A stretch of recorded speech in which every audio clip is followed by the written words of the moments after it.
welcome to the Team Midlands podcast on recruiting and retaining referees.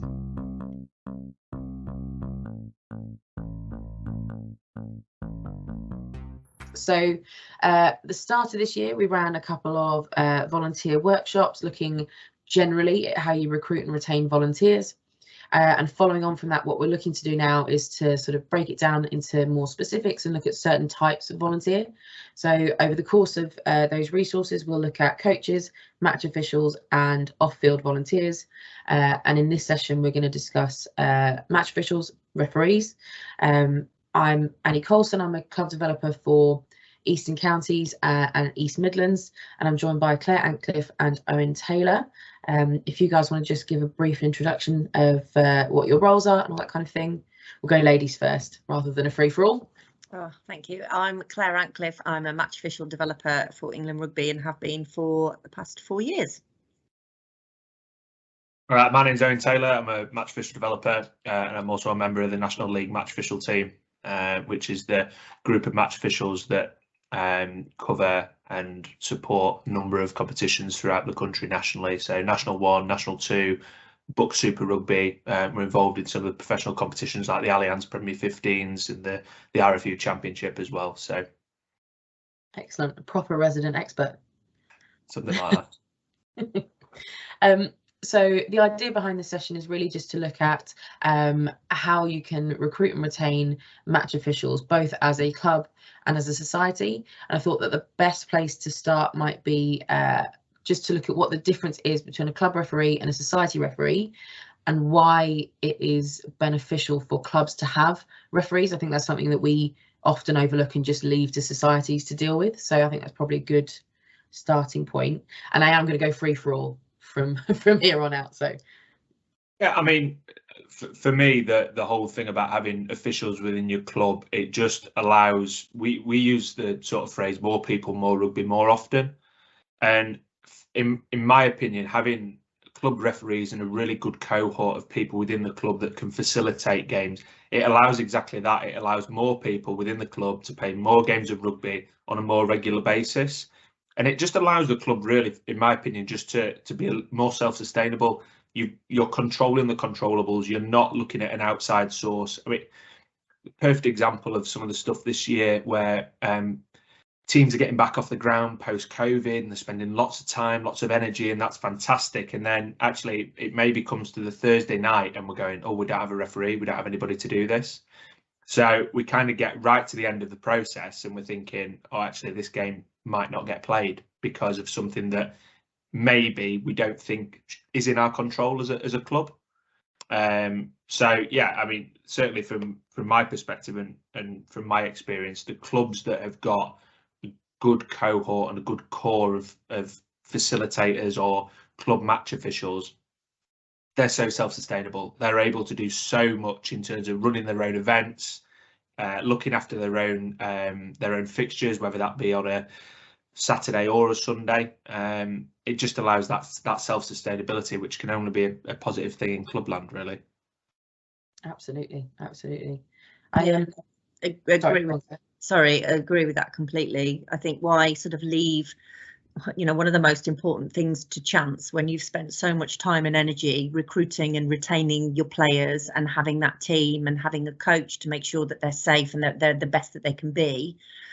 And then have your fingers crossed that you're going to get somebody at the weekend, and also that somebody is going to be the kind of person that you want in the middle of the pitch. If you, as Owen said, if you take control of that, then you're the reason that's helping the fact that you are definitely going to have a game played at whatever level. I mean, we've seen some decent men's second team games not have referees this year, and it could be the only match that's on that weekend that is at home. So you're pinning all of the fact that you've got people coming to watch, people paying money over the bar, you've got people just generally doing what a club wants it to do, which is being full. And if the one opportunity that you would have over a weekend is not happening because of the person, that there isn't a person there in the middle, if you can control that, if you can make sure that that's always going to happen, you're always going to have a full bar. I think that's, it's quite essential. Absolutely. I think there's a really good example in Staffordshire at the moment where I think this season or during this season they introduced that every club, as part of possibly a merit table, it's not one of my counties, so I am going on hearsay to a certain extent, but as I understand it, every team had to have a club referee, and they had to be able to cover their second team home fixtures throughout, so that it took the pressure off the society, which meant then that there's the knock-on effect of actually those first team games are, you know, getting played, and there's not one referee doing 4 games in a weekend, which we see quite a lot of as well. So it definitely makes a difference. One of the things that you mention quite often, Bram, is that difference between, we use the term officiating or refereeing, but you often use the word facilitating instead. And I think one of the other elements is that we assume all of those games are 80 minutes, 15 aside, often men's rugby, but actually there's quite a lot of different formats and different ways to get involved that we maybe don't consider. Would you mind talking a little bit about that? Absolutely. You know, refereeing, just like coaching and playing, is a choice, and they're all volunteers who do it as well. So depending on the time that you want to be able to commit, or the time that you have to be able to commit, we've got Wednesday afternoon intramural fixtures, we've got Wednesday afternoon university fixtures, we've got school fixtures, we've got age grade fixtures on a Sunday morning, we've got girls fixtures and women's fixtures on a Sunday afternoon generally. You've got potentially vets Friday night lights games. And again, there's a sort of a myth as well that once you referee, well, that you're sort of, you're in it and you're not allowed out. And you have to be available every Saturday, which generally is the sort of the thought, every Saturday, every week.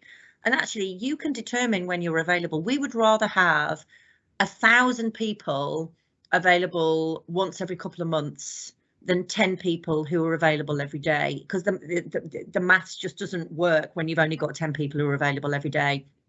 So going back to Owen's point, more rugby, more people, more often, we need more refs, potentially less often actually. So the more that we have to pick from, and the more people say, actually, I only want to do Sunday afternoons because that's when I'm available, and I can only do the last Sunday of every month. Well, brilliant, because that means that we do have you for that Sunday. And if everybody, or a lot of people, commit to doing that a little bit here and a little bit there, then the clubs will find that actually we've got Simon available on a Sunday afternoon once every 4 weeks, but we've also got Jane and Sophie and Cam who are available the others. So it does take coordination, but it does mean, as Owen said before, that you can take ownership of that.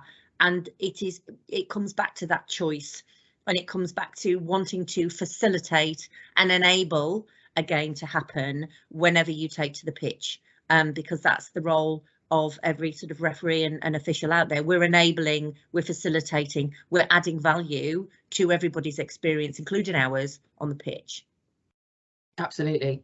So I suppose the next big question is, now that we know why you ought to recruit referees, is how do you go about doing it? I think it's probably something we as clubs don't necessarily do a lot of at the moment. And I know when I signed up to do my ERA course, it was because I'd had surgery on my foot and I thought I might not play again. It was very much a backup, and that's not the only way to get into it, of course, but we have a tendency to maybe leave it towards those who aren't going to do contact anymore, those who are retiring from the game. How do we get more people to sign up to do it whilst they are still playing or coaching, or bits and pieces like that? Is it worth maybe talking about how you both got into to refereeing yourselves, and then expand from there? Yeah, well, to add to the rhetoric, I got injured. Yeah, so I mean, no, I did my refereeing award when I was 14, 15. I was doing some stuff at schools for my Duke of Edinburgh volunteer hours type thing, and the qualification sat in a box probably for a bit. I got paid a little bit of money at sixth form just to cover the year 9s and 10s when I was playing sort of 3 o'clock Saturday rugby for my club. So just in the morning when I was 17, 18, teachers just said, oh, do you want to come down and do some bits? Other than that, qualification very much sat in a box. It was nothing that I was overly interested in. Was kind of thinking, oh, I might want to become a PE teacher, so I'll use it then type stuff. But further down the line, get to university, playing at the first team at university, and I got injured at the turn of the calendar year. So I had 3 years of playing in the first team as a fresher. It was all going really well. Get injured. I thought, well, that's fine. I'll go away. I'll put some size on. I'll get more robust. Came back in, second tackling as a second year in September, and same injury again. So it was kind of at that point I was thinking, I'm going to have to look down different avenues. Tried the coaching path for a little bit, but as a kind of 19-year-old, I thought this isn't really for me. I probably wanting to get involved physically a bit too much. I just thought I'm going to have to just step away a little bit. But for me, that was when I joined East Midlands Society. My dad's a referee, and I kind of said to him, look, I want to stay involved. I don't just want to be going and watching the first team on a Wednesday. I want to do something. And he kind of said, well, you've got your referee qualification. Ring East Midlands or email East Midlands and see what they can do for you. And as a 19-year-old who didn't have a car and wasn't overly sure what I wanted to do, the society themselves were so accommodating. The chairman picked me up. Pete Lees picked me up from the university, took me to my first meeting, introduced me to everybody. It's a really good atmosphere, that first meeting, and that was probably when they got my buy-in, was from that first meeting.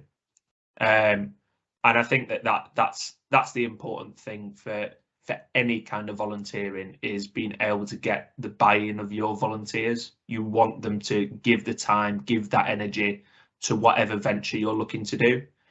So the society for me were fantastic in being able to do that. They were really supportive, basically in whatever I wanted to do. They were quite happy just to have a young match official on board. So yeah, the support that they gave me was fantastic, and I was able to grow and build up through the levels from there, and very much gave me the foundations to move on kind of to the stuff that I'm doing nearly 10 years later. Ooh.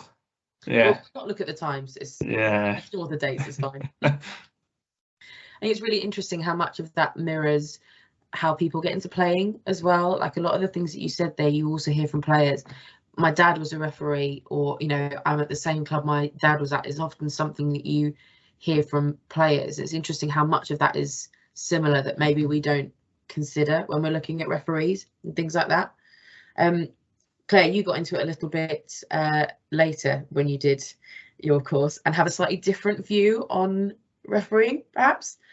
I do. I actually became a referee to get this job, actually, and I probably am more of the developing others side of it than I am going out and running the pitch myself.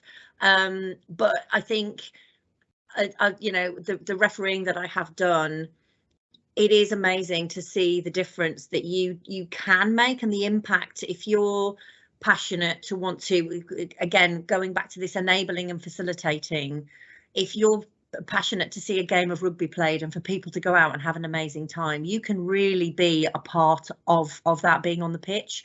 So I've done a lot of game on stuff where it's been sort of half pitch and there hasn't been full scrums and stuff, and it's kind of easier for a new referee to manage, but everyone's still having an amazing time, and you can still be a really good authoritative but empathetic referee, and people can come off having gone, do you know what, I really enjoyed that, and that gives you a real ping of enjoyment. And I definitely wanted to go down the route of refereeing the women's fixtures, because my experience in playing is that years ago it was just a step too far for a lot of referees being available on a Sunday afternoon. So perhaps some of the referees that we were lucky enough to have, because they were available for the fourth time of asking of the weekend, were still coming out and refereeing us. But I did want to sort of try and give something back a little bit to the women's game, and we see a lot of female match officials coming in to want to do sort of the same thing and leave a bit of a mark and carry on when they haven't finished playing. But I also think that more and more now people are getting the message that, well, actually, if I can referee on a Friday, or I'm playing on a Saturday afternoon and can referee on a Sunday morning, or I'm down there on a Sunday afternoon, so I may as well get involved with the age grade stuff on a Sunday morning because I'm already at the club. If the club's forward thinking enough and decide that they're going to pay a young match official or any match official a tenner or 15 or 20 quid to cover some of those gains, it goes back to that self-sustaining self-sufficiency that Owen was talking about earlier.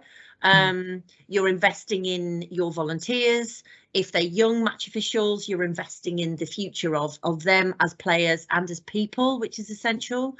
And if you're talking about how you recruit refereeing in, I think you have to sell the real positive aspects of refereeing, because refereeing can give you all sorts of stuff that in any walk of life it's essential to have. So if you're going for a job interview or you're going away to university, if you can sell to people why be a referee, well, you can demonstrate good judgment, you can demonstrate good managing of people, you can demonstrate good conflict management. And if you as a 16-year-old, 17-year-old know you've got those in your locker when you're writing your first ever CV or a letter of application to a college or a university or an apprenticeship, that's evidence that you might not be able to get elsewhere.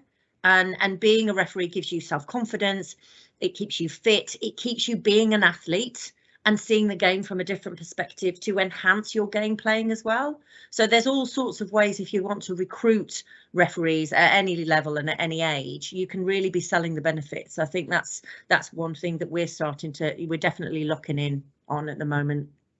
Absolutely. How it benefits the individual and not we desperately need someone, please help, which is sort of the older school way of having to look at things, which I completely understand why that has been a necessity. But yes, looking at the personal development, practically speaking, one of the things that you said about your own experience, Owen, was that Duke of Edinburgh award, and actually a lot of people who are doing their sports GCSEs and A levels, there is a requirement to do a certain amount of refereeing.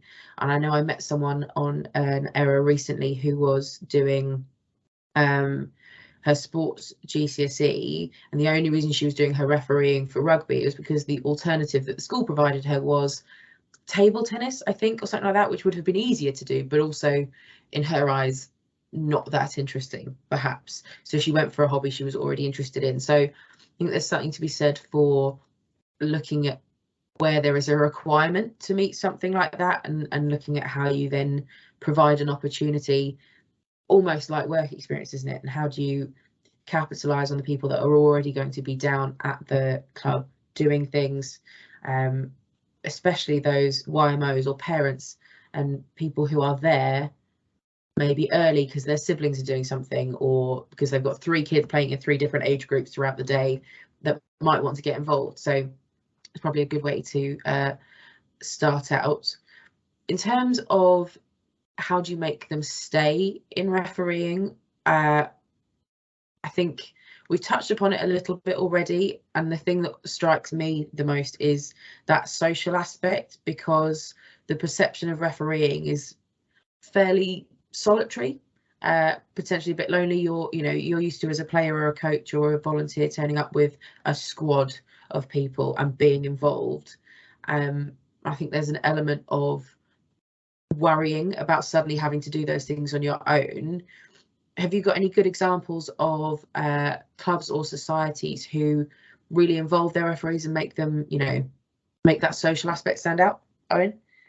Yeah, I mean, a good example is kind of my club back home, and I use this a lot when we talk about those clubs that are self-sustainable. Of my club were right on the boundary of a referee society, so like kind of sat literally right on the edge of both. And we had a long time where our second team just weren't getting referees from the society because it was too far. You might have people travelling from place X to place Y, and it's like 40 minutes to go do some second team rugby. And again, it's all about adding value and what you want as a volunteer. That's not for everybody. Not everybody wants an hour and a half round trip every Saturday to go and do second team rugby, for example. So as a club, we kind of said, well, what can we do? What can we do as a club to be more sustainable, to not have to rely on the society, to not have to go Friday night, 9 o'clock. Oh my God, who's going to referee? Because if not, we're going to have to call the game off, and we might have had a second team pre-match lunch on, and it was always well supported, whether it was the first team or second team at home. And we ended up creating a kind of a bank of about 5 or 6 match officials. Now, it might be that if the society can provide, if you have 20 home games in a season, which is too many, so we'll say 15 home games in a season, and the society can provide to a third of them, so they can cover 5 games. If you've got a bank of players, say 5 players, you're only needing to referee twice in the whole season. So it's not like you're missing out on every week, it's every home game. I'm always expected to do it. If you get a little bank of referees and a little group of referees that, yeah, I'll do it this week. Okay, well, that means that I don't have to do it for 8 weeks' time or whatever if we can't get cover. For that one sacrifice of playing the game, you're facilitating and enabling that game to go ahead. And if that's your one sacrifice of the year for your club, then in my opinion, that would be something that I'd be willing to do.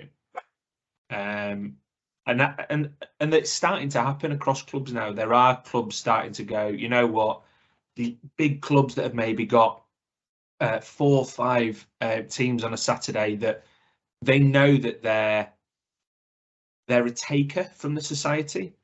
They know that they take a lot of referees, because we might have 3-4 senior games on a Saturday, plus the women and girls and the juniors stuff as well. And like Brum said, there might have been something on the Friday night.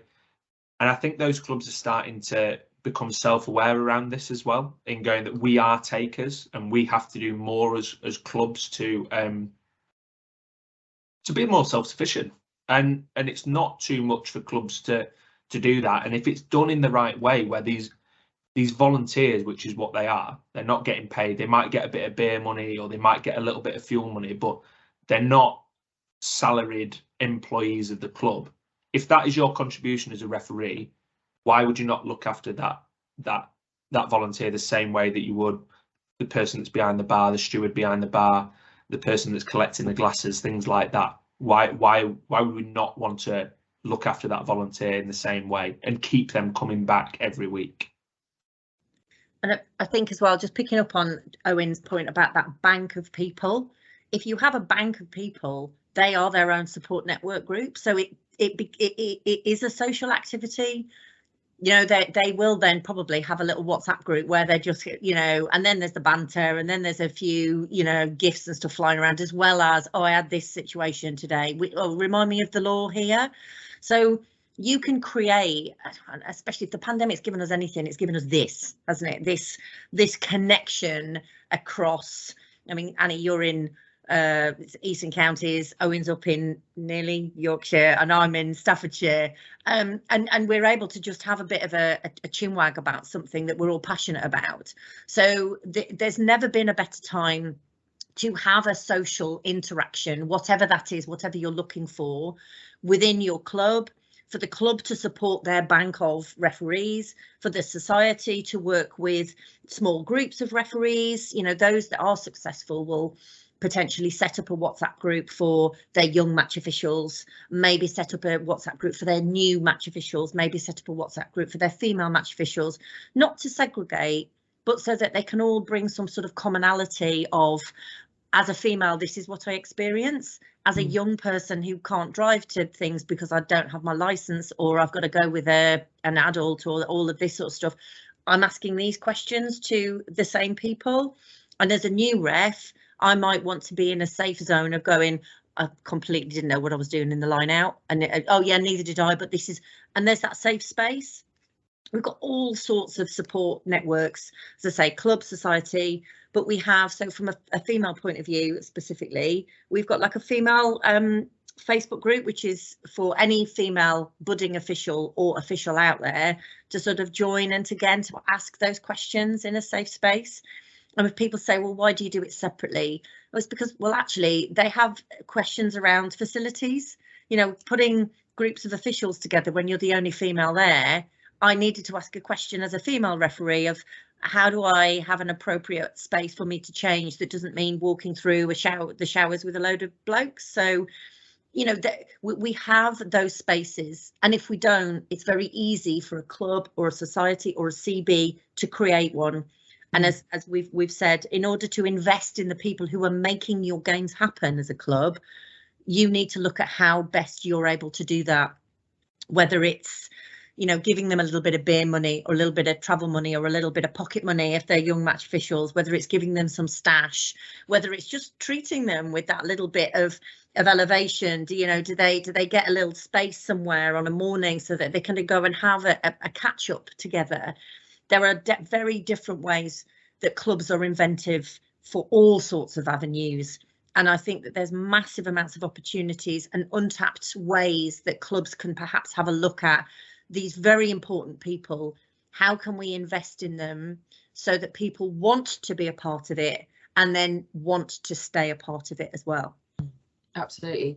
I think that's a really good point about having the sort of safe spaces to ask those questions, and that group is excellent. I've seen a lot of questions where you think, would I have asked that in a group of very experienced male referees? Maybe not. I think the other side of that though is when you look at clubs using that phrase, you know, one club and all that kind of thing, where they start to bring teams together, I think there's an argument that there's no reason that club referees need to be separate from that. So a club I used to play at years ago had one of my teammates had to stop playing, did the error course, and my coach at the time was also a club referee, and rather than stop training with us or anything like that because he could no longer do the contact side of things, they refereed our training sessions. So whether that was the hypothetical, you know, the ball's going down here because you've not got an opposition, you're doing a team run, or whether it was a game element. So that player had a mentoring aspect, but also didn't lose the social and support network side of still being part of our team, which I think made a real difference to them feeling confident enough to actually go out and do some refereeing because they weren't suddenly isolated as well. I think that takes us quite nicely onto the sort of recognising and rewarding referees side of things. Like you mentioned, stash, Brum, and bits and pieces like that. It's the first thing that you not expect as a coach, but it's the first thing you get, isn't it? Here's a jacket that says coach on the back of it. That kind of thing. Maybe including referees in your end of season awards, you know, that kind of thing, really just bringing it into the club atmosphere. Have you seen any or experienced any of your own really good sort of recognition and reward opportunities, either by a society who are obviously used to dealing with referees and that kind of thing, or by a club at all? Do you want to go with it, or what? Have you got any experience from your? Yeah, I mean, from my opinion, the kind of ones that you can go straight to is like the Honda Volunteer of the Year, those type of things. When you consider those nominations, it's easy to forget about the match officials because it's amazing to see that a team has done this and the coach has been fantastic there, or a certain part of the club is run really well and we want to reward and recognise that person. But again, it's a case of, okay, what about those people that have gone above and beyond for the club to allow that rugby to happen? The coaching can be fantastic, the bar can be well run, the ground can be superb, but how can we get rugby on that ground? How can we get people in that bar? How can we get coaching players that are playing regularly? It's a really easy, and don't get me wrong, I understand how difficult it is to sometimes take a really global step back and look at this facilitator, enabler type role. But ultimately, these are volunteers still within the club, and CBs and the Honda Volunteer of the Year awards, things like that. There's so many of these kind of reward and recognition type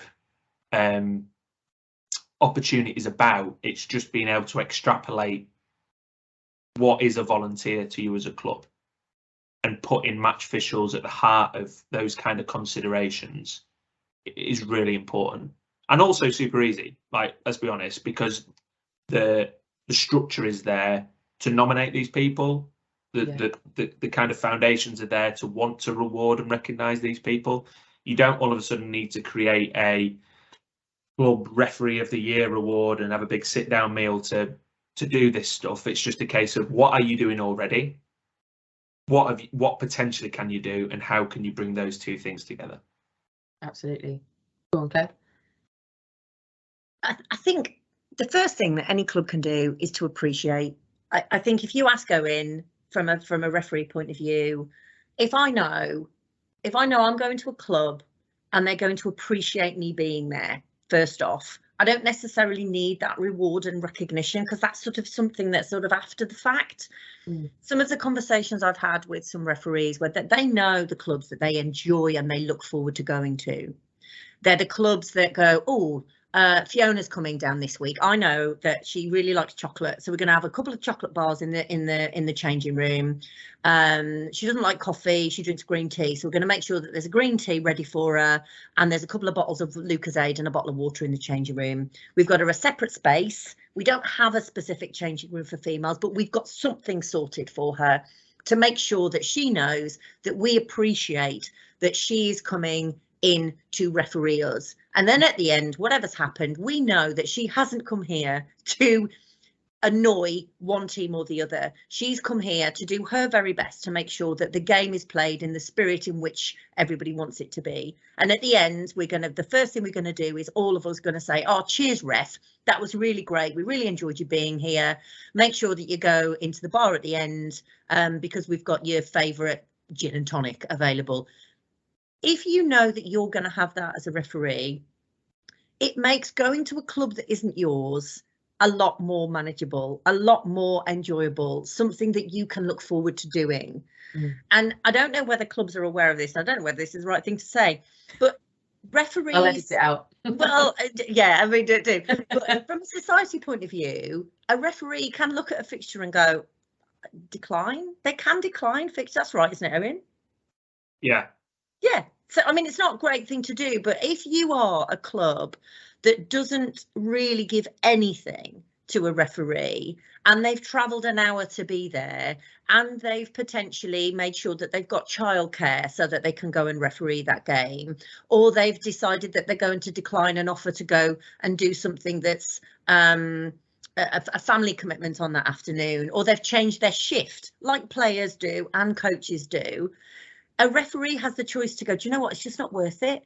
So, or they'll see the club pop up and they'll go, oh, I'm in for that. And do you know what, it doesn't matter that I'm travelling an hour and a half, because I know that I'm going to enjoy my experience just as much as the players and the coaches will as well. And from a club perspective, if you appreciate your referees that are there, then you're going to get more people that want to buy into that. So it's a question of not force people, but how do you get people to do you a favour? Actually, if you make it look really enjoyable and something that people want a bar of, you know, by the very nature of sort of humanity, what's going on over there? Why have they got this? Why have they got that? Why are they being allowed into the upstairs bit of the bar, which only the Alakadoos are able to inspire a bit of FOMO. Exactly, yeah, you know. So and then it becomes a case of people share it. We've got social media and all sorts. This is an amazing experience that I had this week, and I want to shout about it. And I want to shout about what my club's doing, and I want to shout about what the society's doing, and I want to revere, you know, this club in Eastern Counties or that club in Yorkshire, and I want to shout about my experience having come up from Exchange, from Cornwall to Eastern Counties, to know that I was made so welcome that if ever there's an option to be able to go somewhere else again, I'm going to be there with bells on. That's basically what it is. You can reward me and recognise me. I like that.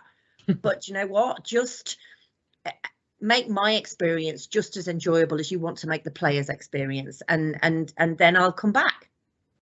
I think that's a really good way to look at it. And I think we use the terms reward and recognise, but appreciation and experience come into that, don't they? Because actually, you're right, they're volunteers, they're giving up their time, and other than fuel reimbursements, what are they getting for it? They need to enjoy it. And if that comes to a club just appreciating that you are showing that they appreciate that you're there, that is recognition in itself, is recognition that you've given up your time to be there, that you have travelled there, and that you're the reason this game is going ahead. And I think a lot of the discussion that we've had today, it's really interesting to see how many parallels there are to every other aspect of the club, and all of those things that we already think about when we're looking at player experience. What's the coaching experience like, and how do we make people want to do these things? And I think we do take for granted that societies have got referees covered, and therefore it's not our, it's not something we need to consider. But actually, it's all really similar stuff. And like you said, Owen, the framework for all of these things is already there. We're not reinventing the wheel for any of it. We're simply remembering that that's a group of people that exist, that aren't being paid, and why we need them as well, I think. Sorry, Owen. Yeah, I think that's a really poignant piece of, you've probably got genuinely fewer than 100 referees across the country every Saturday that get paid to do what they're doing. So the other 99% are doing it for free. They're doing it because they want to get rugby played. They still want to be part of the community. They still want to be a part of your club. So, I still talk about the games and the exchanges and the experiences that I had kind of when I first started. So we were talking at the weekend, a group of National One Match officials were all talking about the times when we went on exchange, and we were talking about the best experiences that we had. The whole, like Brum said, that there's clubs out there that when you see the appointment land, you think that's going to be great, I'll get the train, or that's going to be great, I'll get to catch up with this person and this person, because I know when we walk through the door, that club appreciates me being there. And reward and recognition is fine. But as soon as we say reward and recognition, we think about end of season do, end of season awards. Isn't this great? Thank you very much for the season that you've had. But if you feel unappreciated for 6 months leading up to that point, are you even going to get to that reward and recognition event at the end of the season? Because you might have bombed out in December because you've been feeling rubbish, you've been feeling isolated, you've been feeling unappreciated. And ultimately, if you've got people leaving their club to come to your club to referee, then you're stopping them going for a beer with the people maybe that they're friends with, or the people that maybe they get to see once a week. They've come to your club to be able to help you get your games on.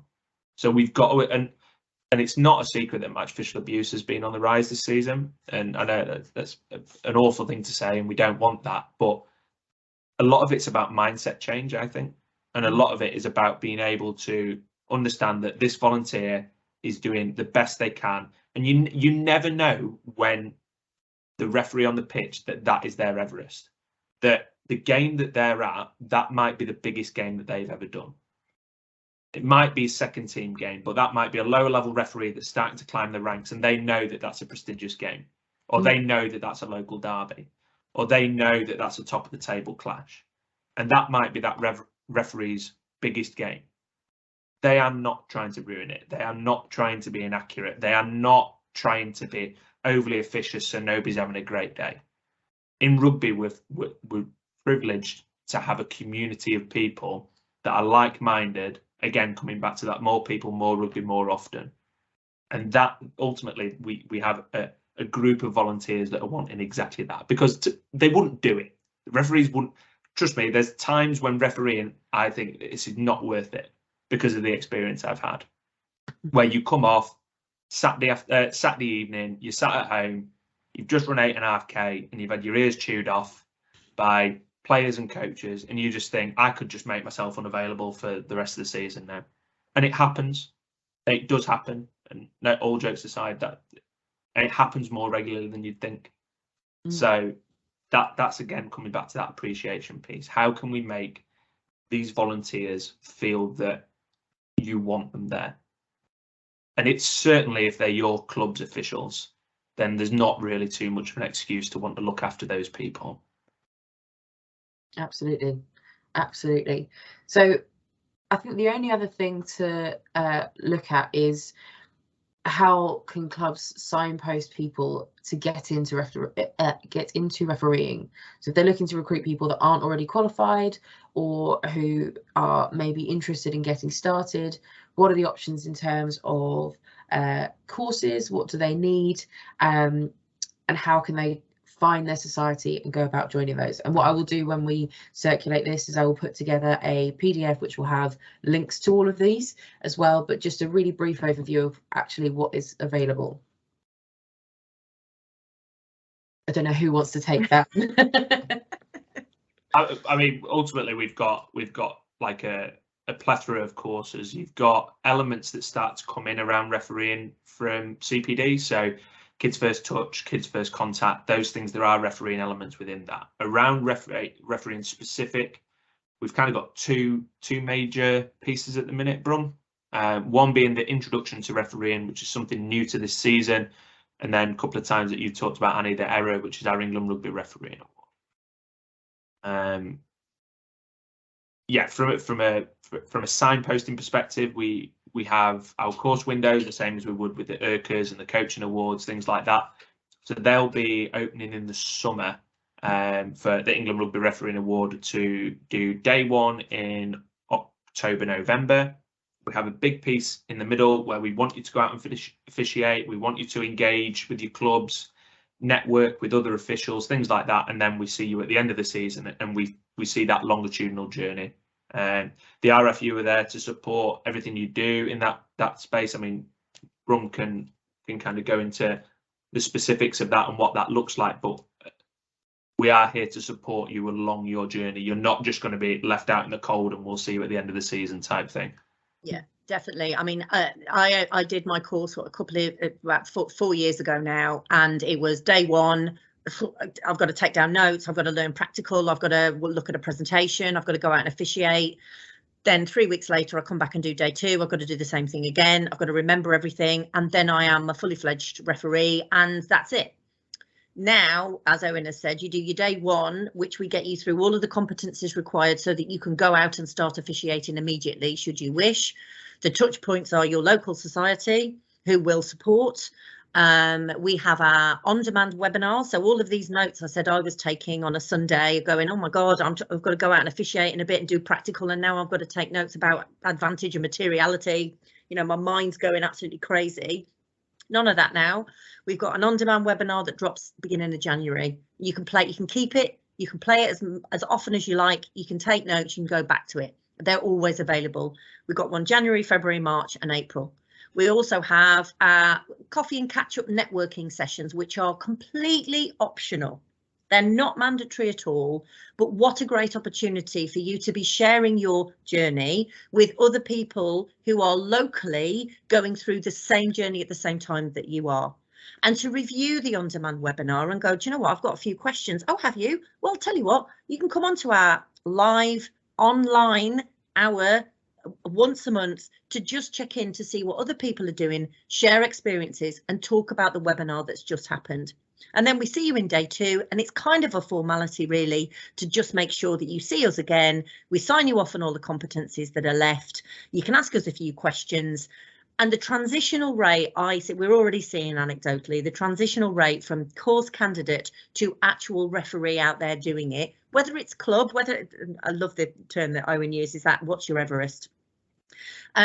You know, if your Everest is being the best referee that your club has ever had and making sure that you can officiate the games that aren't usually officiated on a Sunday afternoon, then that's what we need.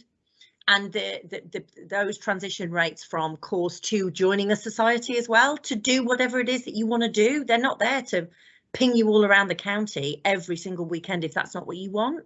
So there are definitely options to sort of to go through, but the course is probably the best I've ever seen it. It is candidate centered to make sure that learning journey is the best, the easiest and the most supported that we've ever been able to do something.